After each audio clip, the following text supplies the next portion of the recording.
अस्सलाम वालेकुम, welcome to my YouTube channel. तो आज का जो हमारा टॉपिक है वो है कार्डियोवैस्कुलर सिस्टम। तो कार्डियोवैस्कुलर सिस्टम क्या है? कार्डियो मीन्स हार्ट और वैस्कुलर मीन्स ब्लड वेसल्स।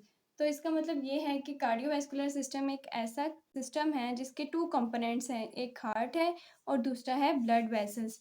ये दोनों कंपोनेंट्स मिल के हमारे कार्डियोवैस्कुलर सिस्टम को बनाती हैं। और उसमें अगर हम अपनी फर्स्ट कंपोनेंट को देख लें जो कि हार्ट है और मेन कंपोनेंट है, वो क्या करता है और वो क्या है? It is a hollow muscular organ that pumps the blood through the circulatory system. तो हमारा ये जो हार्ट होता है वो क्या होता है? एक होलो मस्कुलर ऑर्गन है। होलो मीन्स कि उसके अंदर स्पेसिस होती हैं और मस्कुलर ऑर्गन मतलब कि वो स्पेशल टाइप ऑफ मसल्स से बना होता है। हार्ट को एक डिफरेंट स्पेशल किस्म के मसल्स दिए गए हैं जिसको हम कार्डियक मसल्स कहते हैं। और उनकी क्या स्पेशलिटी होती है? कॉन्ट्रैक्ट करना। और वो कॉन्ट्रैक्ट करके क्या करते हैं? हमारे ब्लड को हमारे सर्कुलेटरी सिस्टम से पंप करते हैं। और वो कैसे करते हैं? By rhythmic contraction and dilation. Rhythmic contraction और डायलेशन का क्या मतलब है कि एक रिदम होता है, एक प्रॉपर टाइम होता है बिटवीन टू कॉन्ट्रैक्शन और डायलेशन। सो ये एक रिदम से चलता है। ऐसा नहीं है कि कभी आपका जो कॉन्ट्रैक्शन है वो अचानक तेज़ हो गई है और फिर आहिस्ता हो गई है। एक रिदम होता है, एक रिदम के साथ हमारा जो हार्ट है वो कॉन्ट्रैक्ट करता है और डायलेट करता है। और उसके कॉन्ट्रैक्शन और डायलेशन से क्या होता है? हमारी पूरी बॉडी में ब्लड जो है वो सर्कुलेट करता है। In vertebrates, there may be up to 4 chambers as in humans, with 2 arteria and 2 ventricles. Next है हमारे हार्ट की एनाटमी। और इसमें बताया गया कि हमारे हार्ट जो है वर्टिब्रेट्स में जो हार्ट होता है उसके 4 चैम्बर्स होते हैं, जिसमें 2 आर्टरिया आ जाता है और 2 वेंट्रिकल्स आ जाते हैं। आर्टरिया क्या है? 2 आर्टरिया ये हमारे अपर चैम्बर्स होते हैं और वेंट्रिकल्स हमारे लोअर चैम्बर्स होते हैं। और इन आर्टरी और वेंट्रिकल्स की रिदमिक कॉन्ट्रैक्शन और डायलेशन से क्या होता है? हमारी जो ब्लड है पूरी बॉडी में सर्कुलेट होता है। नेक्स्ट है second component of cardiovascular system, क्या है? Blood vessels. Blood vessels our channel that carry blood through out your body. Heart का क्या फंक्शन है? पंप करना। हार्ट ने पंप करना है और ब्लड को अपने अंदर से निकालना है। लेकिन वो कौन सी चीज़ें हैं जो हमारी ब्लड को पूरी बॉडी में सर्कुलेट कर रही हैं और ऑर्गन्स में, टिश्यू में जाके, सेल्स में जाके ब्लड को न्यूट्रिएंट्स प्रोवाइड कर रही हैं? वो किसकी वजह से हो रहा है? Because of our blood vessels. तो ब्लड वेसल्स क्या है? बेसिकली ये चैनल्स होती हैं जिसकी वजह से हमारे जो ब्लड है वो पूरी बॉडी में सर्कुलेट करता है। Form a close loop like a circuit that begins and and at your heart. एक ये क्लोज लूप बनाते हैं जो हमारे हार्ट से शुरू होता है, मतलब कि वो ब्लड वेसल्स हैं वो हमारे हार्ट से शुरू होंगी और फिर वो पूरी बॉडी में फैली होंगी और उन्होंने आगे फिर हमारे हार्ट में ही ख़त्म होना है। तो ये एक सर्किट की तरह है कि एक चीज़ हार्ट से शुरू हुई है और वापस उधर ही आके ख़त्म हो रही है। एक सर्किट है और ये क्लोज है, इसलिए इसको हम क्लोज सर्कुलेटरी सिस्टम भी कहते हैं, क्योंकि ये क्लोज होता है। हमारे जो ब्लड है वो हार्ट से क्लोज वेसल्स से ट्रैवल करता है। नेक्स्ट है ब्लड। अब हम ये तो देख रहे हैं कि हार्ट का क्या फंक्शन है? ब्लड को पंप करना। नेक्स्ट है ब्लड वेसल्स का फंक्शन है कि पूरी बॉडी में नीडेड ऑर्गन्स तक हमारे ब्लड को पहुंचाना। लेकिन ब्लड है क्या? Blood is a specialised body fluid. ये एक स्पेशलाइज्ड बॉडी फ्लूइड है जिसमें बॉडी की नीडेड तमाम चीज़ें होती हैं। Blood has many different function. इसके बहुत ज़्यादा फंक्शन हैं, including transporting oxygen and nutrients to the lungs and tissue and removing waste product. तो इसका मेन फंक्शन क्या है कि ये क्या करता है? ट्रांसपोर्ट करता है ऑक्सीजनेटेड ब्लड को टू आवर ऑर्गन्स। और उन्हीं ऑर्गन से जो वेस्ट प्रोडक्ट है वो लेके वापस आता है। डीऑक्सीजनेटेड ब्लड जो है उसमें वेस्ट प्रोडक्ट्स होते हैं। तो इस तरह हमारे जो ब्लड है उसका फंक्शन है हमारी बॉडी को क्लीन रखना। तो circulatory system of body in चीज़ों से बना हुआ है। The heart pump blood into two anatomically separate systems of blood vessels.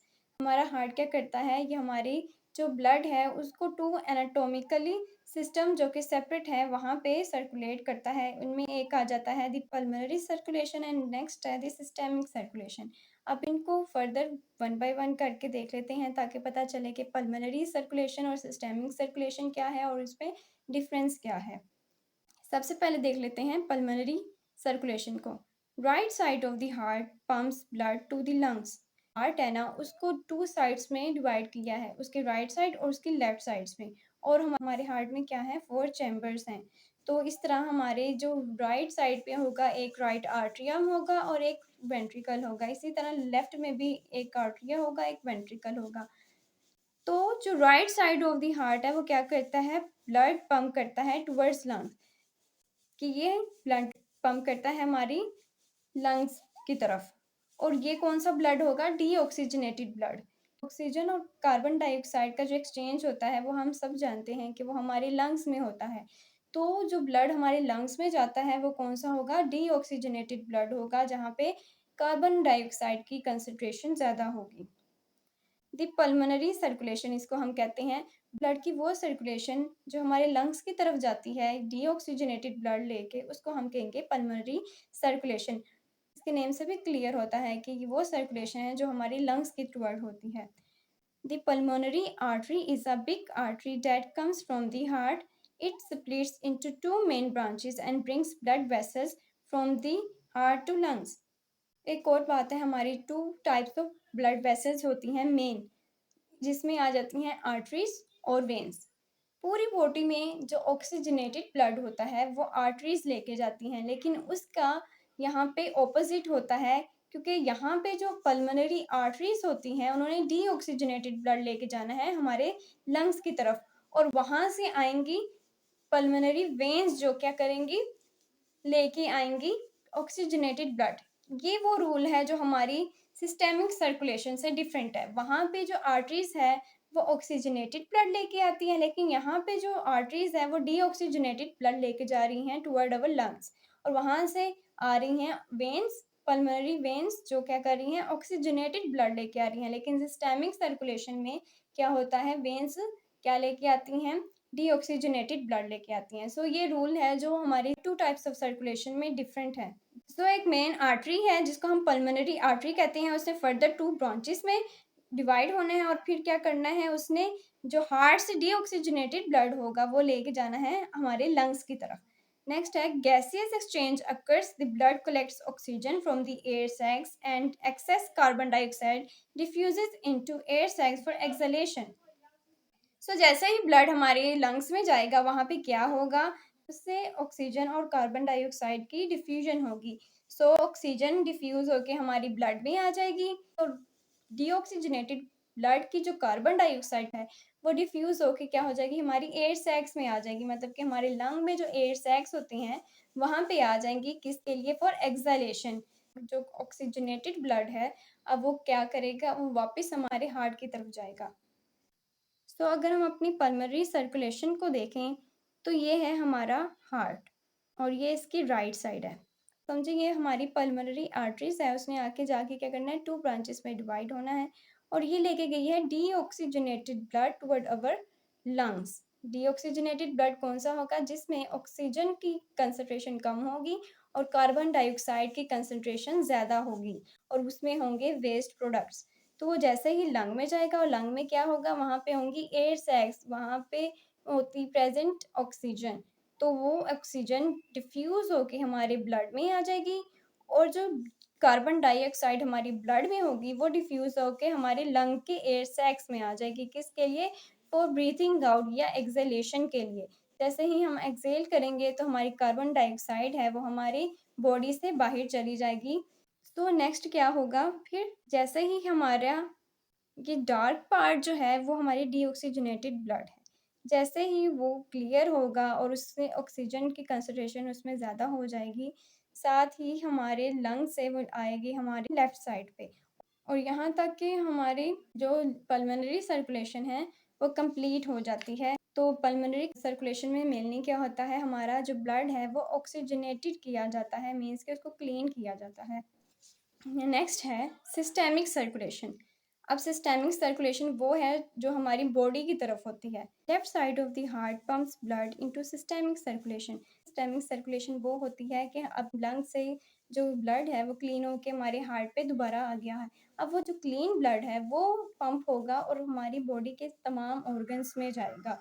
तो ब्लड से हमारी तमाम ऑर्गन की जो सर्कुलेशन होती है वो कौन सी होती है? सिस्टेमिक सर्कुलेशन होती है। और वो किसकी वजह से होती है? हमारी लेफ्ट साइड से जो क्लियर ब्लड होगा, क्लीन ब्लड होगा, वो सिस्टेमिक सर्कुलेशन में आएगा, which supply the rest of the body, जो कि क्या करेगा कि हमारी रेस्ट ऑफ द बॉडी में जो ऑर्गन सेल्स, टिश्यू सेल्स हैं, उनमें हमारे क्लीन और क्लियर या ऑक्सीजनेटेड ब्लड को सप्लाई करेगा। Next, blood that returns to the heart has picked up loads of oxygen from the lungs. तो जो लंग्स से हमारे हार्ट में आया है ब्लड, उसने क्या किया है? लोड्स ऑफ ऑक्सीजन को पिक किया है। और वो क्या, अब उसको हम कहेंगे ऑक्सीजनेटेड ब्लड, बिकॉज उसमें ऑक्सीजन की कंसनट्रेशन अब बहुत ज़्यादा है। So it can go out to the body, ताकि ये जाके हमारी बॉडी में क्लीन ब्लड को सप्लाई कर सके और ऑक्सीजन को नीडेड ऑर्गन्स, टिश्यू और सेल्स तक पहुंचा सके, और वो अपने उस ऑक्सीजन को यूज़ करके अपने बाकी फंक्शंस को परफॉर्म कर सके। The aorta is a big artery that leaves the heart, carry this oxygenated blood. सो अब सिस्टेमिक सर्कुलेशन में आ गए हैं। तो अब जो अयोर्टा है वो क्या है? एक आर्टरी है, और उसने क्या करना है? ऑक्सीजनेटेड ब्लड को लेके जाना है हमारी पूरी बॉडी में। Branches of the aorta send blood to the muscles of the heart itself as well as the other parts of the body. अब अयोर्टा की जो ब्रांचेस होगी उसने ना सिर्फ हमारी बॉडी को ब्लड देना है, बल्कि इटसेल्फ हार्ट को भी देना है, क्योंकि जिस तरह हमारे बाकी ऑर्गन्स को ऑक्सीजन की ज़रूरत होती है, सेम इसी तरह हमारे हार्ट को भी वर्क करने के लिए ऑक्सीजन की ज़रूरत होती है। Like a tree, the branches get smaller and smaller as they get further from the aorta. Aorta एक बिग आर्टरी है, उसके small small and small branches होती जाती हैं, ताकि हमारी हर टिश्यू तक, हर सेल्स तक ब्लड को डिलीवर किया जा सके। एक ट्री बन जाता है ब्रांचेस का। At each body part, a network of tiny blood vessels called capillaries connect the very small artery branch to very small veins.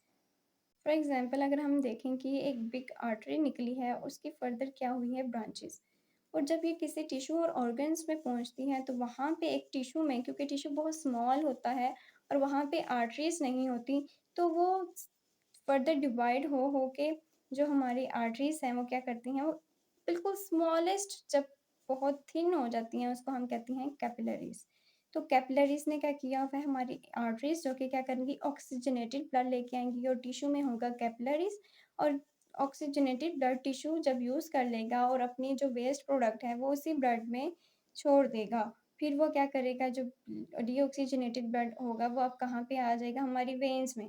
तो हमारी आर्टरीज और वेन्स जो हैं उसको कौन कनेक्ट करता है? कैपिलरीज। और कैपिलरीज क्या है? एक टाइनी नेटवर्क होता है हमारे ब्लड वेसल्स का, और ये क्या करता है? कनेक्ट करता है हमारी स्मॉल आर्टरी को, जिसको हम आर्ट्रियोल्स कहते हैं। किससे?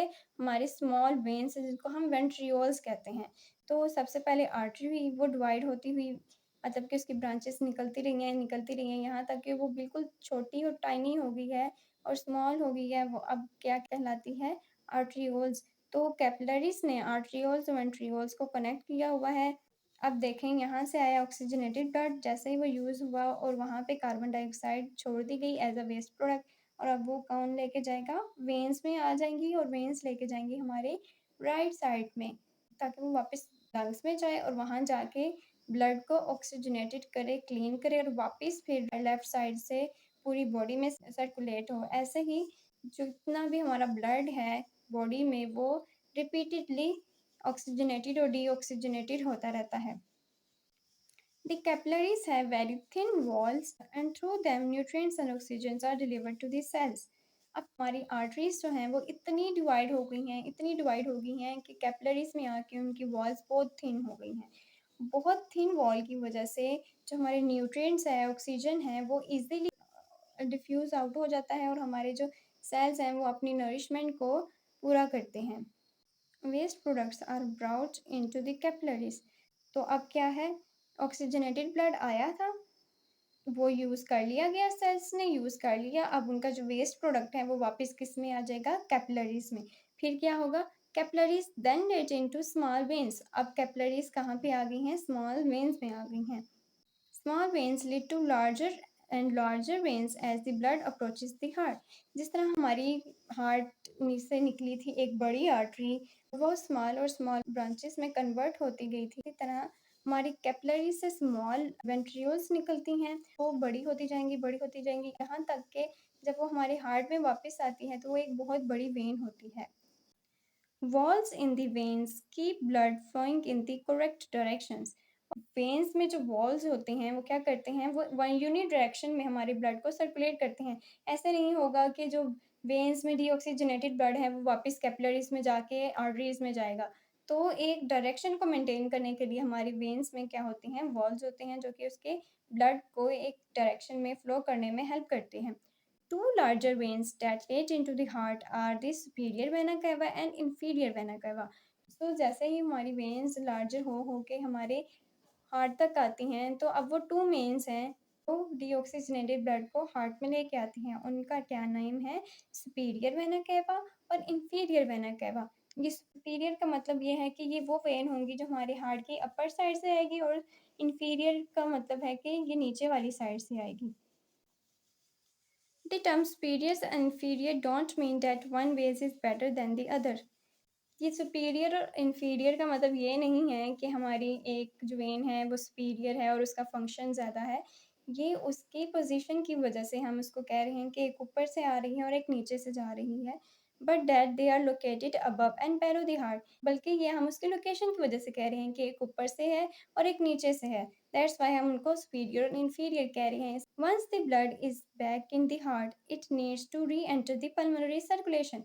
सो जैसे ही डीऑक्सीजनेटेड ब्लड हमारी वेन्स लेके आती हैं और ब्लड हमारे हार्ट में एंटर होता है, उसने कहाँ जाना है, उसने अगेन पल्मोनरी सर्कुलेशन में जाना है क्लीनेज के लिए। और जैसे ही वो क्लीन होगा और ऑक्सीजनेटेड ब्लड कहाँ पे आएगा, हमारे हार्ट में, और अब फिर वही सर्कुलेशन चलेगी, वापस से वही साइकिल चलेगी and go back to the lungs to drop off the carbon dioxide and pick up more oxygen. तो अब जो कार्बन डाइऑक्साइड आई है उसको ड्रॉप करना है और ऑक्सीजन को पिक करना है, और ये एक साइकिल चलती रहती है। सो लास्ट पे हम देख लेते हैं अपने कार्डियोवैस्कुलर सिस्टम के फंक्शंस को कि वो कौन कौन से फंक्शन को परफॉर्म करता है। Cardiovascular system ensures a continuous flow of blood to all body cells and maintain adequate blood supply. तो हमारा कार्डियोवैस्कुलर सिस्टम जो कि हार्ट और ब्लड वेसल्स में मुश्तमिल है, इसका क्या काम है कि ये हर टाइम जो ब्लड सप्लाई है उसको चेक करके रखता है। मीन्स कि कोई भी ऐसा टाइम नहीं होता कि हमारी बॉडी के किसी भी टिश्यू में और सेल्स में ऑक्सीजनेटेड ब्लड ना जा रहा हो। तो इसका क्या फंक्शन है कि ये मेंटेन करता है एडिक्वेट ब्लड सप्लाई को, कि हर टाइम जो ब्लड सप्लाई होती है अपने कस्टमर तक पहुंचाता रहता है। नेक्स्ट है circulate oxygen and remove carbon dioxide. Main function की क्या करता है, हमारे हर ऑर्गन पार्ट को ऑक्सीजन देता है और वहाँ से कार्बन डाइऑक्साइड लेता है। तो ये सब कुछ किसकी वजह से हो रहा है, because of our cardiovascular system.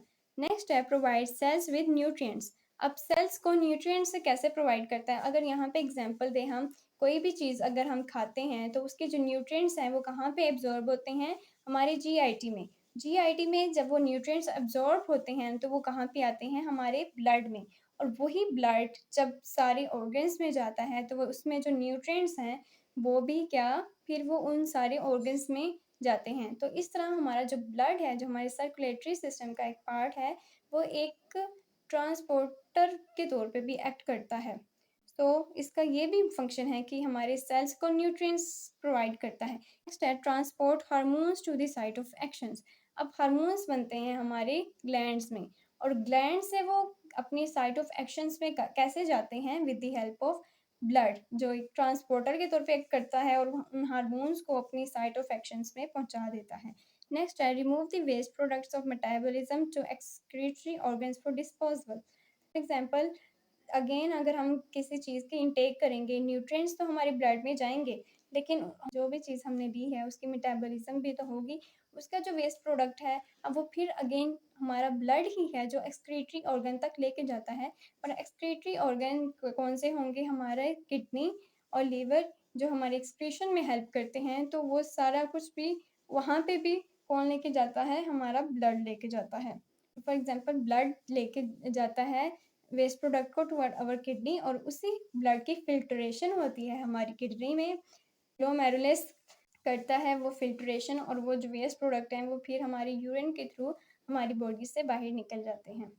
Protect the body against disease and infection. अब ब्लड हमारी बॉडी को डिसीज़ और इन्फेक्शन से कैसे प्रोटेक्ट कर रहा है? Because of white blood cells. और जितने भी हमारे इम्यून सिस्टम के सेल्स होते हैं, वो कहाँ पे प्रेज़ेंट होते हैं? हमारे ब्लड में। और ब्लड में क्योंकि वो प्रेज़ेंट होते हैं, तो जैसे ही कोई चीज़ बाहर से अंदर जाएगी, तो व्हाइट ब्लड सेल्स जो होंगे, वो अटैक कर देंगे उस चीज़ में, ताकि कोई इन्फेक्शन ना हो। तो इस तरह हमारी जो ब्लड है, वो हमें डिसीज़ और इन्फेक्शन से भी प्रोटेक्ट करता है। Clotting stops bleeding after injury. तो हमारी ब्लड में ऐसे फैक्टर्स होते हैं जो क्या करते हैं, ब्लड की क्लॉटिंग करते हैं, एक लोथरा सा बना देते हैं, ताकि जो हमारे ब्लड का फ्लो है वो रुक सके और मेंटेन थर्मोरेगुलेशन। अब हमारा ब्लड है वो थर्मोरेगुलेशन को कैसे मेंटेन करता है? In the case of hot weather, जब टेम्परेचर बहुत ज़्यादा हो जाता है, तो हमारी ब्लड की सर्कुलेशन हमारी स्किन की तरफ ज़्यादा हो जाती है, ताकि जो टेम्परेचर होता है वो हमारी ब्लड के थ्रू जब हमारी स्किन में आता है, तो वो बाहर की तरफ निकल जाए, वो हमारी जो टेम्परेचर है वो डिफ्यूज़ आउट हो सके, तो हमारा जो बॉडी है वो कूल डाउन हो सके। इसी के ऑपोज़िट, अगर बाहर बहुत कोल्ड टेम्परेचर है, तो हमारा जो ब्लड सर्कुलेशन है वो हमारी स्किन की तरफ इतनी नहीं होती। अगर हमारी स्किन की तरफ जब ब्लड आएगा, और उससे जो एनर्जी है वो लॉस हो जाएगी। तो इस तरह हमारे जो ब्लड है वो हमारी थर्मोरेगुलेशन में भी हेल्प करता है। सो आज हमने देख लिया अपने कार्डियोवैस्कुलर को मेन कि वो क्या चीज़ है। तो कार्डियोवैस्कुलर 2 कंपोनेंट से बना होता है, हार्ट और ब्लड वेसल्स, और मेनली इसका क्या फंक्शन है, हर टाइम हमारी हर ऑर्गन को ब्लड सप्लाई करना और ऑक्सीजन सप्लाई करना और न्यूट्रिएंट सप्लाई करना। ये था हमारी वीडियो का एंड। आई होप सो कि आपको समझ आई होगी। तो मिलते हैं नेक्स्ट वीडियो में। अंटिल देन अल्लाह हाफ़िज़।